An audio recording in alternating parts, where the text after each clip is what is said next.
എറണാകുളം ജില്ലയിൽ വൈപ്പിൻകരയിലെ നെടുങ്ങാട് എന്ന ഗ്രാമത്തിൽ ആക്കനത്ത് വീട്ടിൽ അഗസ്റ്റിൻ്റെയും പറവൂർ വടക്കേക്കര കുനിയന്തോടത്ത് ബേബിയുടെയും 4 മക്കളിൽ രണ്ടാമനായാണ് ജെയ്മോൻ ആക്കനത്തിൻ്റെ ജനനം.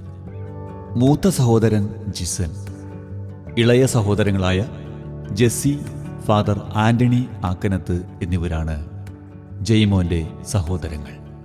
Nayarambalam Vadel saint George LP school, Njarakkal saint Mary's UP school, Njarakkal government high school എന്നിവിടങ്ങളിൽ സ്കൂൾ വിദ്യാഭ്യാസം പൂർത്തിയാക്കിയ ശേഷം ശ്രീ ജെയ്മോൻ ആക്കനത്ത് ഞാറയ്ക്കൽ മേരിമാത കോളേജിൽ പ്രീ ഡിഗ്രി പഠനവും കഴിഞ്ഞ് ചിത്രകലയിൽ ഡിപ്ലോമ കരസ്ഥമാക്കുകയും തുടർന്ന് ആർട്ടിസ്റ്റ് കീത്തോയ്ക്കൊപ്പം സിനിമ പരസ്യകലയിൽ 5 വർഷക്കാലം പ്രവർത്തിക്കുകയും പിന്നീട് സ്വന്തമായി അഡ്വർടൈസിംഗ് സ്ഥാപനം ആരംഭിക്കുകയും ചെയ്ത ശ്രീ ജെയ്മോൻ ആക്കനത്ത് ചിത്രകലയ്ക്ക് പുറമെ കഥ, കവിത, ഭക്തിഗാനരചന, സംഗീതം, ഗാനാലാപനം എന്നിവയ്ക്ക് സമയം കണ്ടെത്തുകയും 60-ൽ പരം ക്രിസ്ത്യൻ ഭക്തിഗാനങ്ങൾ വിപണിയിൽ എത്തിക്കുകയും ചെയ്തു.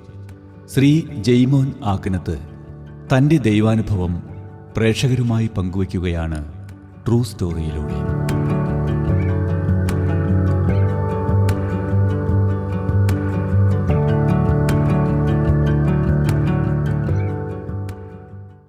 എൻ്റെ ജീവിതത്തിലെ ഏറ്റവും വലിയ ദൈവാനുഗ്രഹം എന്ന് പറയുന്നത് അവനവന് ഇഷ്ടപ്പെടുന്ന കാര്യം ചെയ്ത് ജീവിക്കുക എന്നുള്ളതാണ്. ഞാൻ പഠിച്ചിട്ടുള്ളത് ചിത്രകലയാണ്.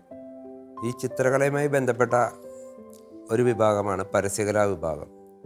അങ്ങനെ നമുക്ക് ഇഷ്ടപ്പെട്ട ജോലി എത്ര കഷ്ടപ്പെട്ട് ചെയ്താലും നമുക്ക് ബുദ്ധിമുട്ട് തോന്നില്ല. അങ്ങനെ ഉള്ള ഒരു മേഖലയിലാണ് ദൈവം എന്നെ തിരഞ്ഞെടുത്തത്. അതോടൊപ്പം തന്നെ ഞാൻ വചനോത്സവത്തിൻ്റെ കാര്യം പറഞ്ഞു. ഞാൻ സംഗീതം പഠിച്ചിട്ടില്ലെങ്കിലും നിരവധി പാട്ടുകൾ ചെയ്ത കാര്യം പറഞ്ഞു.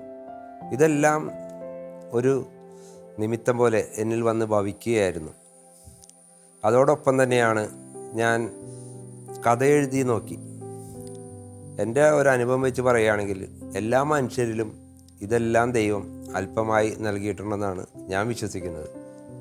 അത് നമ്മൾ എത്രത്തോളം അതിനെ സ്വയം പ്രോത്സാഹിപ്പിച്ച് മുന്നേറുന്നു, അങ്ങനെയാണ് ഓരോ കലകളും നമ്മളിലേക്ക് കൂടുതലായി കടന്നു വരുന്നത് എന്നാണ് ഞാൻ വിശ്വസിക്കുന്നത്.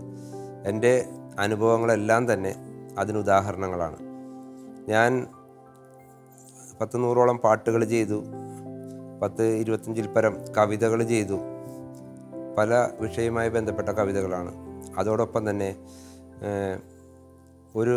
എൻ്റെ 4 വയസ്സ് മുതലുള്ള അനുഭവങ്ങൾ കഥകളാക്കി മാറ്റി കടലാസ് തോണി എന്ന പേരിൽ ഞാൻ ഒരു പുസ്തകം ഇറക്കുകയുണ്ടായി. അതിൻ്റെ അവതാരിക എഴുതിയത് എൻ്റെ ബന്ധു കൂടിയായ ഫാദർ ചെറിയാൻ കുനിയന്തോടത്താണ്.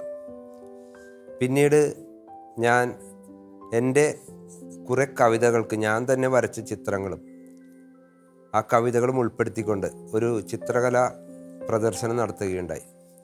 മിനിസ്റ്റർ AK ശശീന്ദ്രനാണ് അത് ഉദ്ഘാടനം ചെയ്തത്. അത് നടന്നത് പറവൂർ ഉള്ള എൻ്റെ ഏറ്റവും അടുത്ത സുഹൃത്തായ സാജു തുരുത്തിലിൻ്റെ ആർട്ട് ആൻഡ് മൈൻഡ് ആർട്ട് ഗാലറിയിൽ വെച്ചാണ് ആ എക്സിബിഷൻ നടക്കുന്നത്.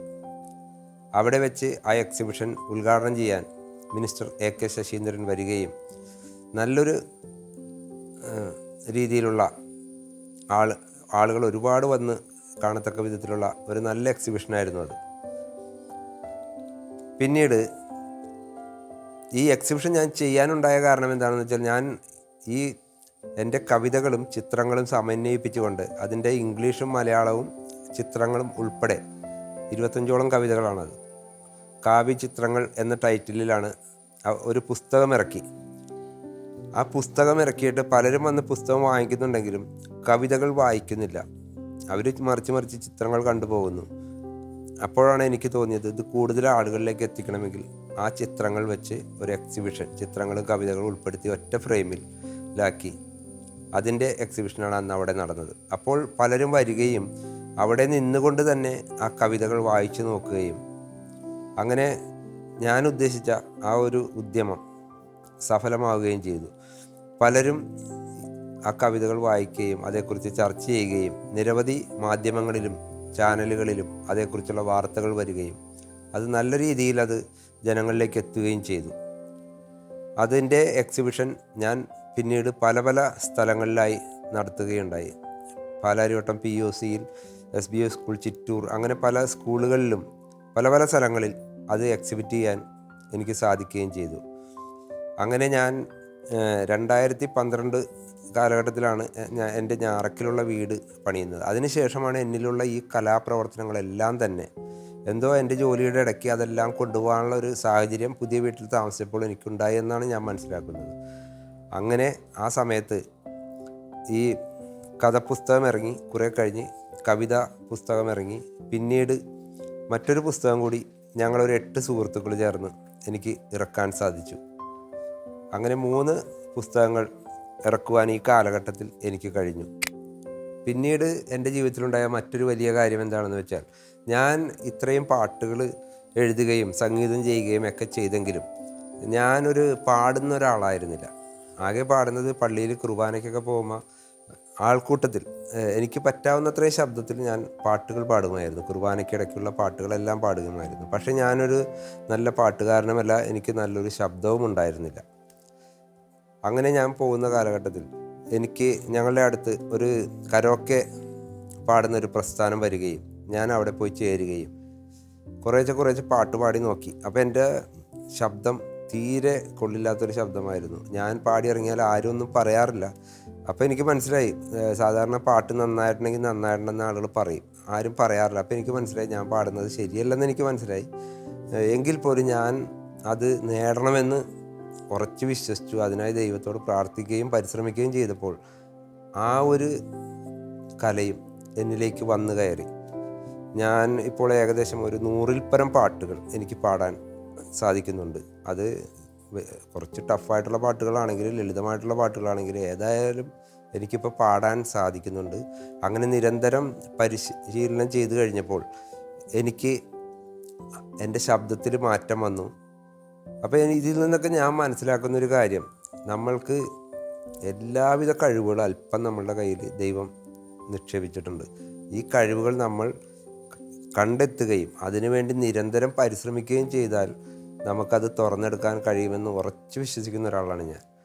ഇങ്ങനെ കുറേ നാൾ കരോക്കെ പരിശീലനമായി പോവുകയും കുറച്ച് നാൾ കഴിഞ്ഞ് വൈപ്പിൻ ഐലൻഡ് സിംഗേഴ്സ് എന്ന പേരിൽ ഒരു പ്രസ്ഥാനം ഞാനും എൻ്റെ കുറച്ച് സുഹൃത്തുക്കളും ചേർന്ന് ആരംഭിക്കുകയും ചെയ്തു. അത് ഇപ്പോൾ നല്ല രീതിയിൽ വൈപ്പിൻകരയിൽ നടന്നു പോകുന്നുണ്ട്.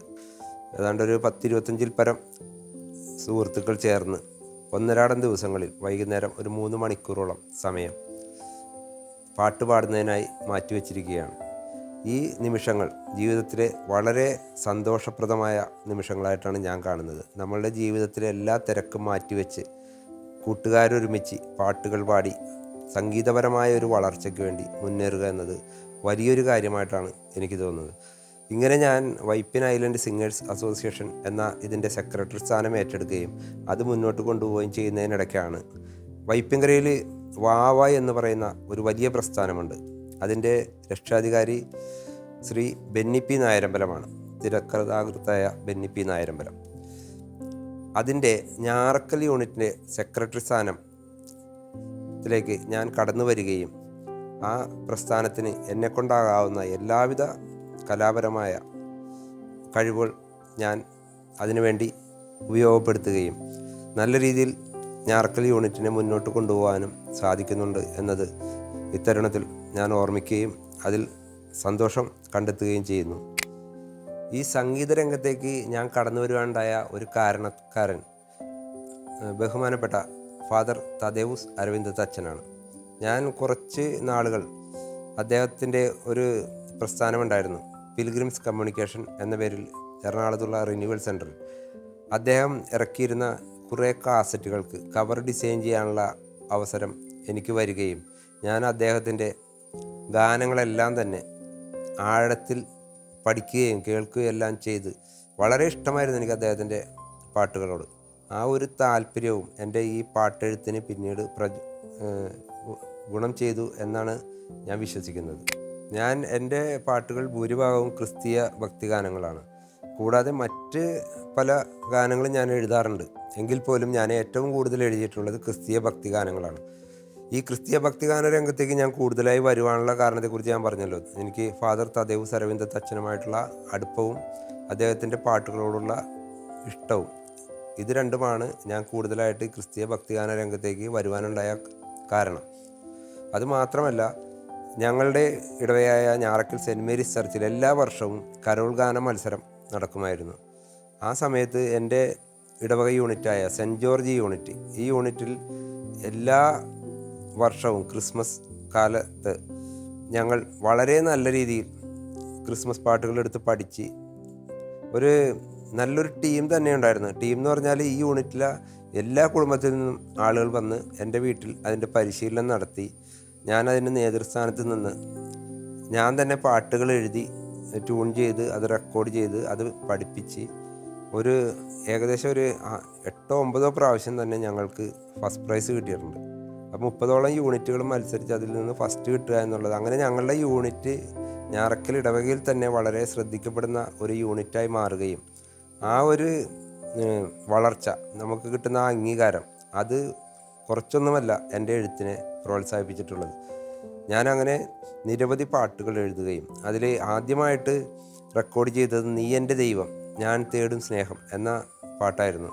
അത് പാടിയത് എൻ്റെ സുഹൃത്തു കൂടിയായ കെസ്റ്ററാണ്. ആ പാട്ട് ഉൾപ്പെടെ ഒരു 12ഓളം പാട്ടുകൾ ചേർന്നാണ് ആദ്യ ആൽബം ഇറങ്ങുന്നത്. അതിൽ സുജാത ചേച്ചി പാടിയിട്ടുണ്ട്,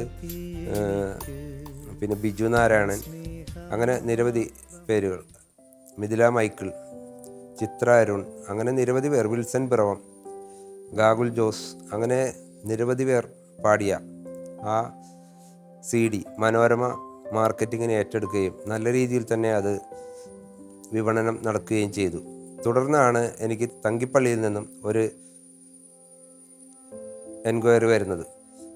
അങ്ങനെ തങ്കിപ്പള്ളിയിൽ ഞാനും ചേർന്ന് സഹകരിച്ച് രണ്ടാമതൊരു CD കൂടി ഇറക്കുകയും അതും മനോരമ തന്നെ മാർക്കറ്റ് നടത്തുകയും ചെയ്തു. ഈ കെസ്റ്റർ എനിക്ക് വേണ്ടി പാടിയ ആദ്യത്തെ പാട്ടുമായിട്ടുള്ള എൻ്റെ ബന്ധം എന്ന് പറഞ്ഞാൽ, ഞാനിവിടെ പെര പണിത് കുറച്ച് നാൾ കഴിഞ്ഞപ്പോൾ എനിക്ക് കുറച്ച് പ്രശ്നങ്ങൾ വന്നു എൻ്റെ ബിസിനസ്സിൽ. കുറച്ചധികം നാളുകൾ യാതൊരു വിധത്തിൽ ബിസിനസ് ഇല്ലാതെ ഒരു കാലഘട്ടം എൻ്റെ ജീവിതത്തിലൂടെ കടന്നുപോയി. ആ സമയത്ത് ഒരു പെര പണിത് കഴിയുമ്പോൾ ഏതൊരാൾക്കും സാമ്പത്തികമായിട്ട് വളരെ ബുദ്ധിമുട്ടിൽ പോകുന്നൊരു കാലഘട്ടമാണ്.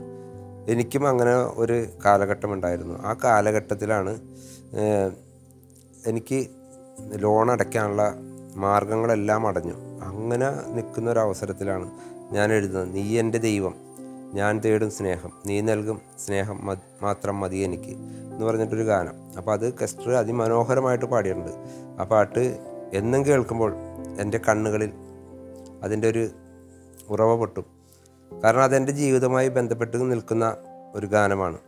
അത് കെസ്റ്റർ വളരെ ആഴത്തിൽ ഞാൻ ഉദ്ദേശിച്ച എൻ്റെ സങ്കടം മുഴുവൻ ഉൾക്കൊണ്ടുകൊണ്ട് പാടിയിട്ടുണ്ട്. എന്ത് സ്നേഹം നമുക്ക് ഭൂമിയിൽ നിന്ന് കിട്ടിയിട്ടുണ്ടെങ്കിൽ അതിലൊക്കെ ഉപരിയായിട്ടുള്ള സ്നേഹമാണ് ദൈവത്തിൻ്റെ സ്നേഹം. ആ സ്നേഹം മാത്രമുണ്ടെങ്കിൽ നമുക്ക് മറ്റെന്ത് നേടാൻ കഴിയുമെന്ന് ഞാൻ ഉറച്ചു വിശ്വസിക്കുന്നു. അതാണ് ഈ ഗാനത്തെക്കുറിച്ച് എനിക്ക് പറയാനുള്ളത്. അതിൻ്റെ ഓർക്കസ്ട്രേഷൻ നിർവഹിച്ചിരിക്കുന്നത് പ്രിൻസ് ജോസഫാണ്. പ്രിൻസുമായിട്ട് ഞാൻ നിരവധി പാട്ടുകൾ ചെയ്തിട്ടുണ്ട്. എനിക്ക് ഏറ്റവും ഇഷ്ടത്തോടു കൂടി ഇരുന്ന് വർക്ക് ചെയ്യാൻ പറ്റിയ ഒരു ക്യാരക്ടറാണ് പ്രിൻസ് ജോസഫ്. ഞാൻ എന്ത് മനസ്സിൽ കാണുന്നു ഇത് കൃത്യമായി മനസ്സിലാക്കി അദ്ദേഹം തൻ്റെ ഓർക്കസ്ട്രേഷനിൽ ആ കഴിവുകൾ തെളിയിക്കുന്നു. അതൊരു വലിയ ദൈവാനുഗ്രഹം തന്നെയാണ്. പ്രിൻസും ക്രിസ്തീയ ഭക്തിഗാനം മാത്രം ചെയ്ത് മുന്നോട്ട് പോകാൻ ഇഷ്ടപ്പെടുന്ന ഒരു വ്യക്തിത്വമാണ്. ക്രിസ്തുവിന് വേണ്ടി വളരെ ആഴത്തിൽ സംഗീതത്തിൽ ക്രിസ്തുവിന് വേണ്ടി മാത്രമായി മാറ്റിവെച്ചിരിക്കുന്ന ഒരു വ്യക്തിത്വമാണ് പ്രിൻസ് ജോസഫിൻ്റേത്. ചില ദിവ്യകാരണത്തെക്കുറിച്ച് ഉള്ള പാട്ടുകളൊക്കെ ഞാൻ എഴുതുമ്പോൾ ആ പാട്ട് പാടുന്നതിന് മുമ്പ് അവർ പള്ളിയിലൊക്കെ പോയി പ്രാർത്ഥിച്ച്, ചിലപ്പോൾ അദ്ദേഹത്തിൻ്റെ വൈഫ്, ഞങ്ങൾ ആ റെക്കോർഡിങ് നടക്കുന്ന സമയത്ത് ആ സമയത്ത് പള്ളിയിലായിരിക്കും. ആ പാട്ട് ജനലക്ഷങ്ങളിലേക്ക് എത്തണമെന്നുള്ള അത്രയും ആത്മാർത്ഥമായി ദാഹിച്ച് ആണ് ഓരോ വർക്കുകളും ചെയ്യുന്നത്. അതെല്ലാം നമുക്ക് ആ ദൈവാനുഗ്രഹത്തിൻ്റെ മഹത്വം മനസ്സിലാക്കാനുള്ള ചില സന്ദർഭങ്ങളായിട്ടാണ് ഞാൻ കാണുന്നത്.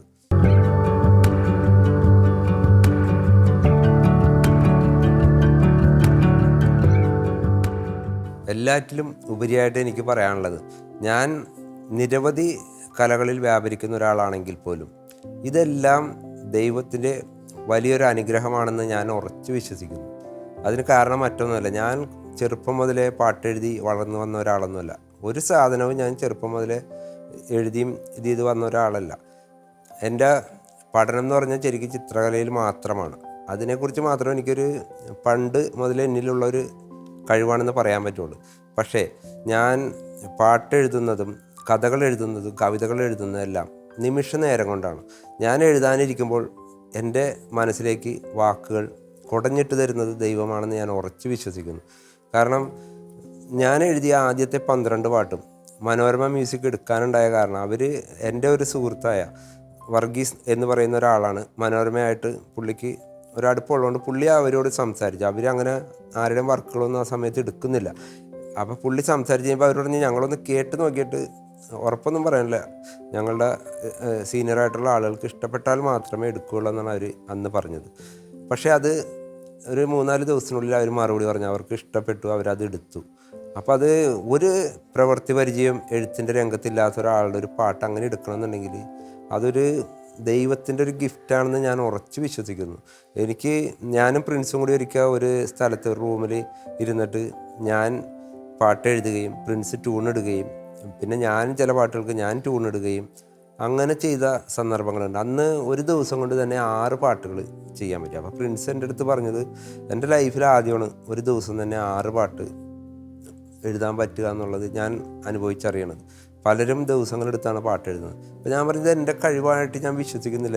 എനിക്ക് എൻ്റെ ജീവിതത്തിൽ ഒരു പരാജയം ഉണ്ടായി ഞാൻ കുറച്ച് നാൾ വിഷമിച്ച് നടക്കുകയും എല്ലാം കഴിഞ്ഞതിന് ശേഷമാണ് എനിക്കിങ്ങനെ ഒരു കഴിവുകൾ, എന്നിലുള്ള എല്ലാ കഴിവുകളും പുറത്തേക്ക് വരുന്നത്. അപ്പോൾ അത് ദൈവം തരുന്നതായിട്ട് ഞാൻ 100% വിശ്വസിക്കുന്നു. ഇപ്പോൾ ഞാനൊരു പാട്ട് എഴുതിയിട്ടുണ്ട്, ഒരു 7/8 താളത്തിലാണ്. 1 2 3 1 2 3 4 പള്ളി മണികൾ മുഴങ്ങുന്നു, മെഴുകുതിരികൾ തെളിയുന്നു, വരിക വരിക സഹജരേ നാദനു നന്ദികളേകിടാം. ഇങ്ങനൊരു പാട്ട് ഞാൻ എഴുതിയിട്ടുണ്ട്. അത് വെറുതെ എഴുതണമെന്ന് വിചാരിച്ചപ്പോൾ ഒരു കുർബാന തുടങ്ങുന്നതിന് മുമ്പ് വേണ്ട ഒരു പാട്ടിനെ കുറിച്ച് ഞാൻ മനസ്സിൽ ചിന്തിക്കുകയും അപ്പോൾ തന്നെ ഇത് എന്ത് താളത്തിൽ വേണമെന്ന് ചിന്തിക്കുകയും അങ്ങനെ ഒരു താളം മനസ്സിൽ 1 2 3 1 2 3 4 1 2 3 1 2 3 4 എന്ന് പറഞ്ഞ് മനസ്സിൽ ഇങ്ങനെ 2 പ്രാവശ്യം പറഞ്ഞപ്പോഴേക്കും ആ വരികൾ ഇങ്ങോട്ട് ഒഴുകി തന്നെയാണ്. വരിക വരിക എന്ന് പറഞ്ഞിട്ട് അങ്ങോട്ട് തുടങ്ങണേണ് ആ പാട്ട്. അതൊരു 5 മിനിറ്റ് അല്ലെങ്കിൽ 6 മിനിറ്റിനുള്ളിൽ പാട്ട് എഴുതി തീരണേണ്. അപ്പോൾ ഇതൊരു വലിയ ഗിഫ്റ്റായിട്ട് തന്നെയാണ് ഞാൻ കാണുന്നത്. അപ്പോൾ അത് എന്തായാലും ദൈവത്തിന് വേണ്ടി എഴുതാൻ പറ്റുക എന്ന് പറയുന്നത് എൻ്റെ ജീവിതത്തിലെ ഒരു വലിയ കാര്യമായിട്ട് ഞാൻ കണക്കാക്കുകയാണ്. എൻ്റെ ഈ സംഗീതപരമായ ഇതിനോട് ചേർത്ത് വെക്കേണ്ട മറ്റൊരു കാര്യമാണ് വാവ എന്ന സംഘടനയും വിസ എന്ന സംഘടനയും എൻ്റെ ജീവിതത്തിലേക്ക് കടന്നു വരുന്നത്. വാവ വൈപ്പിൻകരയിലെ വലിയൊരു പ്രസ്ഥാനമാണ്. ഇതുപോലെ ഒരു പ്രസ്ഥാനം ലോകത്തുണ്ടെന്ന് തോന്നുന്നില്ല. കാരണം എല്ലാവിധ കലകളും സമന്വയിപ്പിക്കുന്ന ഒരു 800ഓളം കലാകാരന്മാർ ഒരുമിച്ച് കൂടുന്ന ഒരു സംഘടനയാണ് വാവ എന്ന് പറയുന്നത്. അതിൻ്റെ രക്ഷാധികാരി തിരക്കഥാകൃത്തായ ബെന്നി പി നായരമ്പലമാണ്. മാത്രമല്ല നിരവധി കലാകാരന്മാർ അതിലുണ്ട്. പ്രശസ്തരായ സിനിമാ നടൻ സിദ്ദിഖ്, പിന്നെ നമ്മളുടെ പൗളി വത്സൻ സംസ്ഥാന അവാർഡ് നേടിയ നടി, അതോടൊപ്പം തന്നെ വെള്ളിമൂങ്ങ എന്ന സിനിമയിലൂടെ പ്രശസ്തനായ ജിബു ജേക്കബ്, പിന്നെ മജീദിക്ക, എടവനക്കാട് വ്യാസൻ, നാടക രംഗത്ത് പ്രഗത്ഭനായ ഞാറക്കൽ ശ്രീനി, രാജേഷ് രാമൻ, അങ്ങനെ നിരവധി നടീനടന്മാരും മറ്റ് പലവിധ കലകളിൽപ്പെട്ട കഴിവ് തെളിയിച്ചിട്ടുള്ള ഒരുപാട് പേരുള്ള ഒരു വലിയ സംഘടനയാണ് വാവ. ഈ വാവയ്ക്ക് 8ഓളം ബ്രാഞ്ചുകളുണ്ടെന്നാണ് ഞാൻ മനസ്സിലാക്കുന്നത്. അതിൻ്റെ ഞാറക്കൽ യൂണിറ്റിൻ്റെ സെക്രട്ടറി ആയിട്ടാണ് ഞാനിപ്പോൾ വർക്ക് ചെയ്യുന്നത്. അതോടൊപ്പം തന്നെ വിസയുടെയും സെക്രട്ടറിയാണ് ഞാൻ. Visa Vypin island singers association എന്ന സംഘടനയുടെ ചുരുക്കപ്പേരാണ്. അവിടെ നിരവധി ഗായകരുണ്ട്. അതിൻ്റെ തുടക്കകാലത്ത് ആൻ്റണി ദേവസി എന്ന് പറയുന്ന എൻ്റെ ഒരു സുഹൃത്തും ഞാനും മറ്റു കുറച്ച് സുഹൃത്തുക്കളും കൂടിയാണ് അതിന് തുടക്കമിടുന്നത്. ഈ ആൻ്റണി ദേവസി പിന്നീട് ക്യാൻസർ വരികയും അദ്ദേഹം മരണപ്പെടുകയും ചെയ്തു. അദ്ദേഹം നല്ലൊരു ഗായകനായിരുന്നു. നിരവധി പാട്ടുകൾ അദ്ദേഹം എഴുതുകയും സംഗീതം ചെയ്യുകയും ചെയ്തിട്ടുണ്ട്. നന്നായിട്ട് സംഗീതം പഠിച്ചിട്ടുള്ള ഒരു പ്രതിഭാശാലിയായിരുന്നു അദ്ദേഹം. അദ്ദേഹത്തിന് വേണ്ടിയിട്ടും ഞാൻ ചില ഗാനങ്ങൾ എഴുതിയിട്ടുണ്ട്. എന്തായാലും എൻ്റെ ജീവിതത്തിലുടനീളം ദൈവാനുഗ്രഹത്തിൻ്റെ വലിയ വലിയ വിത്തുകൾ എന്നിൽ ദൈവം പാകിയിട്ടുണ്ടെന്ന് ആഴത്തിൽ വിശ്വസിക്കുന്ന ഒരാളാണ് ഞാൻ. ഒരു സംഗീതവും പഠിക്കാതെ മദ്രാസിൽ പോയി സുജാത ചേച്ചിയെ കൊണ്ട് പാട്ട് പാടിച്ച് റെക്കോർഡ് ചെയ്യിക്കാനുള്ള ധൈര്യം അത് ദൈവം എനിക്ക് തന്നാണെന്ന് ഞാൻ വിശ്വസിക്കുന്നു. കാരണം സുജാത ചേച്ചി പാടുമ്പോൾ അത് കേൾക്കുകയും അതിൽ ഞാൻ മനസ്സിൽ ഉദ്ദേശിക്കുന്ന ചില ഫീലുകൾ പറഞ്ഞ് അത് കൂടുതൽ നന്നാക്കാൻ വേണ്ടി ഞാൻ പറഞ്ഞു കൊടുക്കുകയും അങ്ങനെയൊക്കെ എൻ്റെ ജീവിതത്തിൽ ഉണ്ടായെന്ന് പറയുന്നത് അതെല്ലാം ദൈവം തന്ന ഒരു വലിയ അനുഗ്രഹമായിട്ടാണ് ഞാൻ കാണുന്നത്. ഒന്നും എൻ്റെ കഴിവല്ലെന്ന് ഞാൻ ഉറച്ചു വിശ്വസിക്കുകയും ചെയ്യുന്നു. ഇതാണ് എനിക്ക് എൻ്റെ ജീവിതത്തെക്കുറിച്ച് പറഞ്ഞു വെക്കാനുള്ളത്. ഇത്രയും ഞാൻ പറഞ്ഞത് എൻ്റെ ഔദ്യോഗികമായ ജീവിതത്തെക്കുറിച്ചാണ്. ഇനി എൻ്റെ ഫാമിലിയെക്കുറിച്ച് പറയാം. എൻ്റെ ഫാമിലിയെക്കുറിച്ച് പറയുകയാണെങ്കിൽ എൻ്റെ ഭാര്യയും 2 മക്കളും എൻ്റെ അപ്പച്ചനും ചേർന്നാണ് ഇപ്പോൾ എൻ്റെ കുടുംബം. അമ്മ 11 വർഷങ്ങൾക്ക് മുമ്പ് മരണമടഞ്ഞതാണ്. അപ്പച്ചൻ ഏതാണ്ട് കഴിഞ്ഞ ജനുവരിയിൽ അപ്പച്ചനൊരു വലിയ ആക്സിഡൻറ്റ് സംഭവിക്കുകയും അപ്പച്ചൻ ആ ആക്സിഡൻറ്റിനെ തുടർന്ന് കിടപ്പിലാവുകയും ചെയ്തു. ഈ അപ്പച്ചൻ്റെ എല്ലാ കാര്യങ്ങളും നോക്കി എൻ്റെ ജോലിയും അതോടൊപ്പം ചെയ്തു കൊണ്ടുപോകാൻ എനിക്കിപ്പോൾ കഴിയുന്നത് അതൊക്കെ വലിയൊരു ദൈവാനുഗ്രഹമായിട്ടാണ് ഞാൻ കാണുന്നത്. കാരണം ഞാൻ വീട്ടിലിരുന്നാണ് ജോലി ചെയ്യുന്നത്. ഞാൻ വർഷങ്ങളായിട്ട് ഉണ്ടാക്കിയെടുത്തിട്ടുള്ള എൻ്റെ ഒരുപാട് ക്ലയൻസ് ഉണ്ട്. അവരുടെ എല്ലാം വർക്കുകൾ എനിക്ക് ഫോണിലൂടെ അവർ വിളിച്ച് പറയുന്നു, ഞാൻ ചെയ്ത് വാട്സപ്പിലൂടെയും മറ്റും അവർക്ക് ചെയ്യുന്നു, പ്രിൻ്റ് ചെയ്ത് നൽകുന്നു. അങ്ങനെ എനിക്ക് ഈ ഒരു പ്രതിസന്ധി നിറഞ്ഞ അവസ്ഥയിലും അപ്പച്ചനിങ്ങനെ കിടപ്പിലാണെങ്കിലും അപ്പച്ചനെ നോക്കാനും അതോടൊപ്പം തന്നെ വർക്ക് ചെയ്യാനും അതോടൊപ്പം തന്നെ എൻ്റെ കലാപ്രവർത്തനങ്ങൾ കൊണ്ടുപോകാനും എനിക്ക് സാധിക്കുന്നത് എൻ്റെ കുടുംബത്തിൻ്റെ പിന്തുണ ഒന്നുകൊണ്ട് മാത്രമാണ്. എൻ്റെ ഭാര്യ മേരി ഗ്രേസ് കളമശ്ശേരി മെഡിക്കൽ കോളേജിലാണ് ജോലി ചെയ്യുന്നത്. ഞാൻ എൻ്റെ എല്ലാ കലാപ്രവർത്തനവുമായിട്ട് പോകുമ്പോൾ അതിനൊന്നും ഒരു വഴിയിലൊരു തടസ്സമാകാതെ ഒഴിഞ്ഞു തന്നുകൊണ്ട് എന്നെ വീട്ടിലെ യാതൊരു കാര്യങ്ങൾക്കും എന്നെ നിർബന്ധിക്കാതെ എന്നെ എൻ്റെ വഴിക്ക് വിട്ട് ഞാൻ ആയിരിക്കുന്ന എൻ്റെ കലാപ്രവർത്തനങ്ങളിൽ മുഴുവൻ സമയവും മുഴുകാനുള്ള അവസരം എനിക്ക് തരുന്നത് എൻ്റെ ഭാര്യയാണ്. അതോടൊപ്പം തന്നെ എൻ്റെ മക്കളും എൻ്റെ ആ പ്രവർത്തനങ്ങൾ കണ്ട് അവരത് സ്വീകരിച്ച് അവരും ആ പാത പിന്തുടർന്ന് അവരും അതിൽ വളരുന്നു എന്നുള്ളത് വലിയൊരു ദൈവാനുഗ്രഹം തന്നെയാണെന്ന് ഞാൻ ഉറച്ചു വിശ്വസിക്കുന്നു. അങ്ങനെ ഏറെ സന്തോഷത്തോടെ ഞാനും എൻ്റെ കുടുംബവുമായി മുന്നോട്ട് പോവുകയാണ്.